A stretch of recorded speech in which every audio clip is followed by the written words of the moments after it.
সুপ্রিয় শিক্ষার্থীবৃন্দ, আজকে আমরা চেঞ্জিং সেন্টেন্সের টপিক শুরু করব।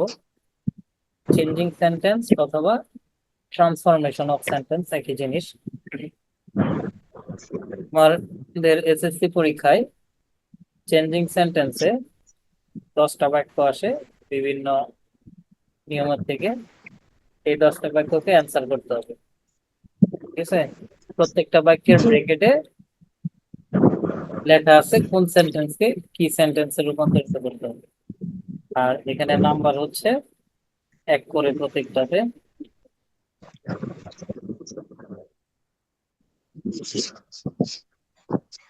10টাতে 10 নাম্বার। দেখো, প্রথম বাক্য কি আছে? How charming a moonlit night is, assertive করতে হবে। দ্বিতীয় বাক্য আছে it presents a very significant side, beautiful side, exclamatory করতে হবে। It dazzles our eyes and soothes our heart, negative করতে হবে। People of all ages enjoy moonlit night, interrogative করতে হবে। Little boys and girls make merriment to enjoy themselves, complex করতে হবে। Everybody likes a moonlit night, passive করতে হবে। Though the moon gives us light, it does not have the light of its own, compound করতে হবে। Very few beauties of nature are as charming as moonlit night, comparative করতে হবে। Unless one enjoys the beauty of a moonlit night, one cannot explain it properly, simple করতে হবে। এবং শেষে in fact a moonlit night is very pleasant, negative করতে হবে। Changing সেন্টেন্সটা আসলে কি? চেঞ্জিং সেন্টেন্স হচ্ছে এক প্রকার বাক্যকে অন্য প্রকার আরেক প্রকার বাক্যে রূপান্তর করতে হবে, কিন্তু অর্থের কোনো পরিবর্তন করা যাবে না। তাহলে চলো আমরা আজকে এই ঢাকা বোর্ড 2024-এর যে প্রশ্নটি আছে চেঞ্জিং সেন্টেন্সের, এটা সমাধান করি রুলস সহ। প্রথমেই দেখো, how charming a moonlit night is, কি করতে হবে? অ্যাসার্টিভ করতে হবে, তাই না? অ্যাসার্টিভ করতে হবে। এটা আছে কি? এই যে দেখো, এখানে কি আছে? আশ্চর্যবোধক চিহ্ন আছে, তাই না? এই আশ্চর্যবোধক চিহ্ন দেখলে বোঝা যায় যে এটা এক্সক্লামেটরি সেন্টেন্স আছে। তাহলে অ্যাসার্টিভ করার নিয়মটা কি? এখানে দেখো নিয়মটা কি।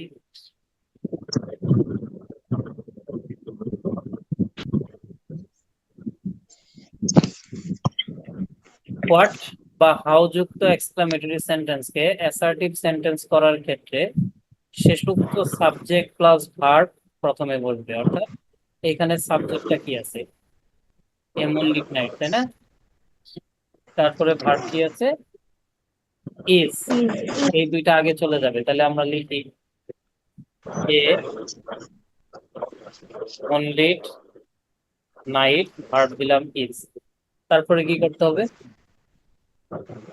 বাক্যে ভেরি বা গ্রেট যুক্ত করতে হবে। অর্থাৎ এইখানে দেখো এই শব্দটা হচ্ছে তোমার অ্যাডজেক্টিভ। যদি অ্যাডজেক্টিভ থাকে তাহলে আমরা ভেরি যোগ করব, যদি নাউন থাকে তাহলে গ্রেট যোগ করব। তাহলে এখানে যেহেতু অ্যাডজেক্টিভ আছে চার্মিং, তাহলে আমরা কি দিব? ভেরি, তারপরে ওই শব্দটা দিয়ে দিব। ভেরি দিয়ে বাকি অংশ না স্যার? কোনটা? ভেরি যুক্ত করে তারপর বাকি অংশ না লিখবো? হ্যাঁ, বাকি অংশ ওই যে এটা হাউ বা হোয়াট এর পরে যে অংশটা থাকবে ওইটাই বাকি অংশ, ওইটাই শেষে লিখতে হবে। হ্যাঁ, তাহলে a moonlit hmm. Night is very charming. তাহলে এখন যত হাউ যুক্ত এক্সক্লামেটরি সেন্টেন্স আছে এই এক সিস্টেমে আমরা অ্যাসার্টিভ করব। করতে পারবা না? জি পারবো। পরের এক্সারসাইজে যখন এই নিয়মটা কমন করবে তখন নিজে নিজে অ্যান্সার করতে পারবা না? জি পারবো। তারপরেরটা দেখো,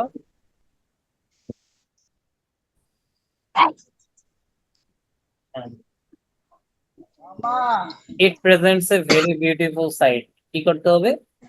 এক্সক্লামেটরি, এক্সক্লেম। তাই না? জি। এক্সক্লামেটরি করার ক্ষেত্রে কি করতে হবে? দেখো, ভার্বের পরে যদি দেখো যে এ অথবা এন আছে, কি আছে? এ এ অথবা অথবা এন। এন আছে, তাহলে আমরা কি দিয়ে শুরু করব? নিয়মটা দেখো, ভার্বের পর এ বা এন থাকলে প্রথমে হোয়াট হোয়াট বসবে, তারপরে ওই এ বা এন বসবে। ভেরি বা গ্রেট যেটা বাক্যে আছে সেটাকে বাদ দিতে হবে। তারপরে যে অ্যাডজেক্টিভ নাউন আছে এগুলো দিতে হবে, সাবজেক্ট ভার্ব এক্সটেনশন দিতে হবে। আমরা চাইলে এক্সটেনশনটা আগে লিখে শেষে সাবজেক্ট ভার্ব দিয়েও আশ্চর্যবোধক চিহ্ন দিতে পারি। তাহলে এই নিয়ম অনুসারে দেখি আমরা এই বাক্যটা পারি কিনা। বাক্যে তো এ বা এন আছে, তাই না? জি। তাহলে আমরা কি লিখবো? হোয়াট হোয়াট লিখবো। হোয়াট, এ বা এন তো থাকবে। এখানে একটা জিনিস খেয়াল রাখবা, যখন ভেরি আছে তখন এখানে অবশ্যই এ থাকবে, কারণ ভেরির ভিটে কি কনসোনান্ট, কনসোনান্টের আগে কি হয়? কে হয়। এখন ভেরি তো আমাকে বাদ দিতে হবে। ভেরি বাদ দেওয়ার পরে যে অ্যাডজেক্টিভ বা নাউন যেটাই থাকুক, এইটার প্রথম অক্ষর যদি কনসোনান্ট থাকে তাহলে এর কোনো পরিবর্তন হবে না। কিন্তু এই বিউটিফুল যে আছে এই জায়গায় যদি কোনো ভাওয়েল দিয়ে শব্দ থাকতো, মনে করো অর্ডিনারি ও দেওয়া আছে, তাহলে এটা কি হয়ে যাইতো? এন হয়ে যাবে। তাহলে যতবারই তুমি এক্সক্লামেটরি অ্যাসার্টিভ কে এক্সক্লামেটরি করবা, বাক্যে যদি এ এন থাকে, ভেরি বাদ দেওয়ার পরে যে শব্দটা থাকবে সেই শব্দের শুরুটা কি ভাওয়েল দিয়ে হয়েছে না কনসোনান্ট দিয়ে হয়েছে, এটা খেয়াল রেখে অবশ্যই উত্তর লিখতে হবে, নাহলে ভুল করবা। হ্যাঁ, তাহলে যদি কনসোনান্ট দিয়ে থাকে এ পরিবর্তন হবে না, আর যদি ভাওয়েল দিয়ে থাকে এ পরিবর্তন হয়ে কি হবে? এন হবে। কথা ক্লিয়ার? হোয়াট এন, সরি, এটা তো কনসোনান্ট দিয়ে শুরু হয়েছে, এর জন্য এ অপরিবর্তিত থাকবে। বিউটিফুল হাইট, তারপরে সাবজেক্ট ইট, তারপরে হচ্ছে প্রেজেন্ট, তারপরে হচ্ছে আশ্চর্যবোধক চিহ্ন। তাহলে what a beautiful sight it presents. Clear? জি। তারপরেরটাতে আসো, it dazzles our eyes and soothes our heart. এখানে চিহ্ন হচ্ছে এন্ড। এন্ড এর ক্ষেত্রে দুইটা জিনিস আছে, একটা হচ্ছে ভেরি সরি বোথ এন্ড, আর একটা শুধু এন্ড। বোথ এন্ড থাকলেও যেটা হবে, এন্ড দিয়ে থাকলেও সেটা হবে নেগেটিভ করার ক্ষেত্রে। তাহলে এন্ড দ্বারা যুক্ত বাক্যকে নেগেটিভ করার ক্ষেত্রে কি করতে হবে? প্রথম শব্দের আগে নট অনলি বসবে এবং এন্ড এর জায়গায় বাট অলসো বসবে। তাহলে এই যে এন্ড যে আছে এখানে আমরা কি বসাবো? বাট অলসো বসাবো। এখন প্রথম শব্দটা তুমি বুঝবা কিভাবে? সেটা বোঝার উপায় হচ্ছে এন্ড দ্বারা কাকে যুক্ত করছে সেই জিনিসটা ধরে প্রথম শব্দটা বের করতে হবে। যে এন্ড এর পরে এখানে সোলস, এটা হচ্ছে একটা ভার্ব, তাই না? ভার্বকে যুক্ত জি। করছে। তাহলে এর আগের ভার্বটা কি? ডেজলস। তাহলে প্রথম ভার্বের আগে হবে নট অনলি, দ্বিতীয় ভার্বের আগে হবে বাট অলসো। তাহলে it not only but also. dazzles our eyes, and এর জায়গায় কি লিখবো? But also but soothes our heart. ঠিক আছে? জি। বুঝতে পারছো? এন্ড যুক্ত নেগেটিভ, অ্যাফার্মেটিভ বাক্যকে নেগেটিভ করার নিয়ম। তারপরে আসো, people of all ages enjoy a moonlit night. Interrogative করতে হবে। খেয়াল করো, মেইন ভার্ব যুক্ত অ্যাসার্টিভ সেন্টেন্স কে ইন্টারোগেটিভ করার ক্ষেত্রে যদি ভার্ব ওয়ান থাকে তাহলে ডো নট আগে বসবে, ডোন্ট আগে বসবে, ডোন্ট আগে বসবে। ভার্ব ওয়ানের সাথে এস এস থাকলে কি বসবে? ডাজেন্ট বসবে। ভার্ব টু থাকলে কি বসবে? ডিডেন্ট বসবে। হ্যাঁ, এবং মেইন ভার্ব বেস ফর্মে হবে। ভার্ব ওয়ান থাকলে তো বেস ফর্মে আছে অপরিবর্তিত, কিন্তু ভার্ব ওয়ানের সাথে এস এস থাকলে বেস ফর্ম কেমনে হবে? এস এস টাকে বাদ দিতে হবে। ভার্ব টু থাকলে বেস ফর্ম কেমনে করবা? ওই ভার্ব টু এর যে ভার্ব ওয়ান আছে ওইটা লিখবা। তাহলে এখানে কি দেখো তো কি আছে এখানে? এনজয়টা কি ভার্ব ওয়ান? ভার্ব ওয়ানের সাথে এস না verb two? Verb one. Verb one. তাহলে শুরুতে ইন্টারোগেটিভ সেন্টেন্সের শুরুতে কি বসাবা? ডোন্ট। ডোন্ট তারপরে যা আছে তাই লিখে দিলেই হবে এখানে ডন্টের বাক্যে অফ অল এজেস এনজয়। এই যে এনজয় তো আছে বের হয়ে আছে, ওর জন্য চেঞ্জ হবে না, কিন্তু এস এস থাকলে বাদ যাইতো, টু থাকলে ভার্ব ওয়ান করতে হইতো। এনজয়ে নাইট। এখন শেষে যদি প্রশ্নবোধক চিহ্ন না দেও হবে? হবে না, শেষে তারপরে ডন বসালে হবে। চিহ্ন দিতে হবে।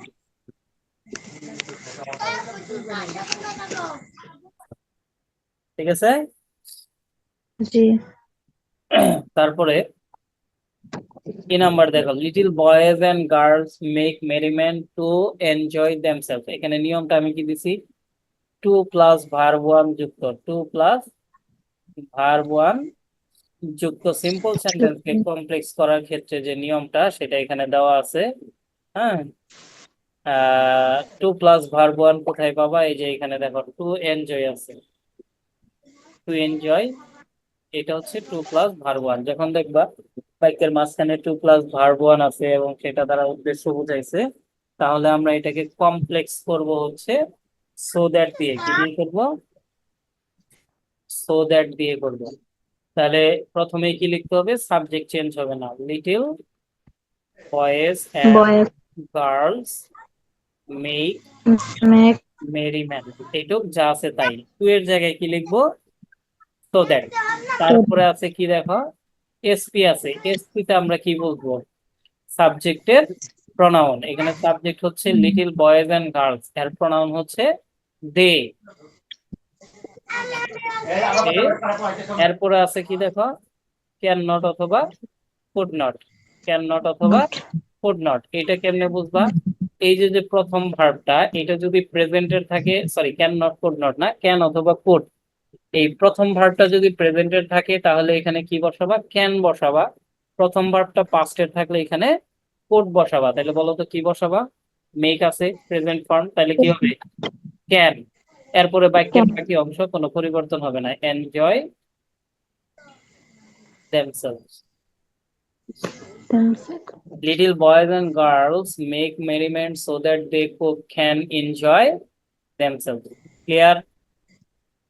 স্যার জি। আরেকটু বললাম যদি দেখো যে কোনো বাক্যে টু প্লাস ভার্বের প্রেজেন্ট ফর্ম আছে, এই বাক্যটা হচ্ছে সিম্পল সেন্টেন্স। এই বাক্যটা কিসে আছে, সিম্পল সেন্টেন্স। সিম্পল সেন্টেন্সের বৈশিষ্ট্য কি, একটা সাবজেক্ট থাকে, একটাই ফাইনাইট ভার্ব থাকে, আর একটা থাকে হচ্ছে নন ফাইনাইট ভার্ব।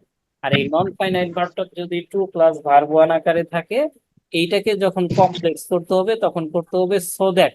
কোথায় বসাবা, টু উঠায় দিয়ে সো দ্যাট বসাবা, তারপরে ওই বাক্যের যে সাবজেক্ট আছে সেই সাবজেক্টের প্রনাউন বসাবা, তারপরে ওই ভার্বটা, এই ভার্বটা যদি প্রেজেন্টের থাকে ক্যান অথবা পাস্টের থাকলে কুড বসাবা। ক্যান বসাইছে এখানে প্রেজেন্টের কারণে, এই টু বাদ দিয়ে বাক্যের বাকি যা আছে তাই লিখবা। ঠিক আছে। তাও যদি বুঝতে অসুবিধা হয় রেকর্ডিংটা আর কয়েকবার দেখবা এইটুক টাইমে, তাহলেই বুঝতে পারবা। তাও যদি না হয় পরে নক দিও, আমি আবার রেকর্ডিংটা একটু দিয়ে দিন। তারপরে পরেরটা দেখো, everybody likes a moonlit night, passive করতে। তাহলে প্রেজেন্ট ইনডিফিনিট টেন্স বুঝবা কেমনে, যদি বাক্যে ভার্ব ওয়ান অথবা ভার্ব ওয়ানের সাথে অ্যাসিড থাকে তাইলে বুঝতে হবে প্রেজেন্ট ইনডিফিনিট। এটিকে প্যাসিভ করার জন্য ভার্বটা হবে কি, এমিজার যোগ করতে হবে, আর ভার্ব ওয়ানটা হয়ে যাবে ভার্ব থ্রি। এমিজার যোগ করে ভার্ব ওয়ানটাকে ভার্ব থ্রি করতে হবে। তাহলে স্ট্রাকচারটা কি, প্রথমেই অবজেক্টকে সাবজেক্ট বানাইতে হবে, তারপর সাবজেক্ট অনুসারে এমিজার দিতে হবে, ভার্ব ওয়ানকে ভার্ব থ্রি করতে হবে, বাই বসাইতে হবে, অথবা ভার্ব অনুসারে অন্য যদি প্রিপজিশন প্রয়োজন হয় সেটা বসাবা। শেষে অবজেক্টটাকে সরি এটা লেখা হয়েছে, সাবজেক্টটাকে অবজেক্ট করতে হবে। ঠিক আছে। তাহলে এখানে অবজেক্ট মুনলিট নাইট, এটাকে আগে লেখো, এ মুনলিট একসাথে লাগানো আছে নাইট, তারপরে a moonlit night third person singular is হবে, লাইকের ভার্ব থ্রি কি, লাইক, এর সাথে বাই হয়, তারপরে সাবজেক্টের অবজেক্ট, এভরিবডির অবজেক্ট এভরিবডি হবে এভরিবডি। ঠিক আছে। জি। তারপর আসো জি নাম্বারে, দো the moon gives us light it does not have the light of its on. কি করতে হবে? কম্পাউন্ড। চিনবা কেমনে বাক্য? যদি দেখো বাক্যে দো অথবা অল দো আছে, বুঝতে হবে ওইটা কমপ্লেক্স সেন্টেন্স আছে। এই বাক্যকে কম্পাউন্ড করা একদম সহজ, কোনো কাজই করতে হয় না। কি করতে হবে? দো অল দো যুক্ত কমপ্লেক্স সেন্টেন্সকে কম্পাউন্ড করার জন্য দো অল দো উঠে যায়, মানে বাদ দিয়ে দিতে হবে। তারপরে কমা এর জায়গায় বাট বসে, আর বাক্যের কোথাও কোনো চেঞ্জ হবে না। তাহলে দো বাদ দিলে কি হয়? দা আছে প্রথমে, বড় হাতের অক্ষর দিয়ে দেখো, the moon gives us light, comma, কমার জায়গায় কি হবে? বাট হবে। But. It does not have the light of its own. Clear? জি। তারপরে দেখো, very few beauties of nature are as charming as a moonlit night. Comparative করতে হবে। এখানে চেনার উপায় হচ্ছে ভেরি ফিউ। ভেরি ফিউ যে বাক্যে থাকবে তোমাকে বুঝতে হবে যে ওইটা পজিটিভ ডিগ্রিতে আছে। এটাকে যখন কম্পারেটিভ করবা তখন এই ভেরি ফিউ এর কারণে দেন মোস্ট আদার বসাইতে হবে। এই ডিগ্রি এর আগেও করাইছি না তোমাদের? জি। মনে আছে? তাহলে প্রথমে জি। কি করতে হবে? শেষ সাবজেক্টটা নিয়ে আসবা, ভার্বটাকে সিঙ্গুলার করবা, কম্পারেটিভ ফর্ম দিবা, দেন মোস্ট আদার, তারপরে প্রথম subject। তাহলে প্রথমে দিব এ মনলিট নাইট, তারপরে হচ্ছে এই মনলিট নাইট, ভার্ব দিবা সিঙ্গুলার, আর আছে আজ সিঙ্গুলার হচ্ছে ইজ, তারপরে more charming comparative form, more charming, moonlit night is more charming than, কি দিতে হবে? মোস্ট আদার, তারপরে প্রথম subject beauty is of nature. শেষ।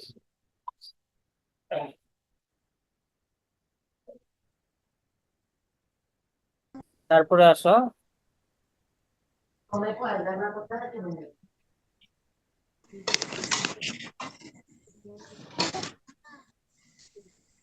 unless one enjoys the beauty of a moonlit night, one cannot explain it properly. Simple. তাহলে এখানে নিয়ম হচ্ছে কি, আনলেস যুক্ত কমপ্লেক্স সেন্টেন্সকে সিম্পল করার ক্ষেত্রে আনলেস প্লাস সাবজেক্ট উঠে যাবে, ভার্ব ওয়ান এর সাথে আইএনজি যোগ করতে হবে, বাকি অংশ অপরিবর্তিত। তাহলে এখানে আনলেস দেখে বুঝবা যে এটা কমপ্লেক্স সেন্টেন্স আছে। যখন সিম্পল করতে হবে আনলেস এর সাথে সাবজেক্ট উঠে যাবে, প্রথম ভার্বের বেস ফর্মের সাথে আইএনজি যোগ করতে হবে। তাহলে এনজয়িং,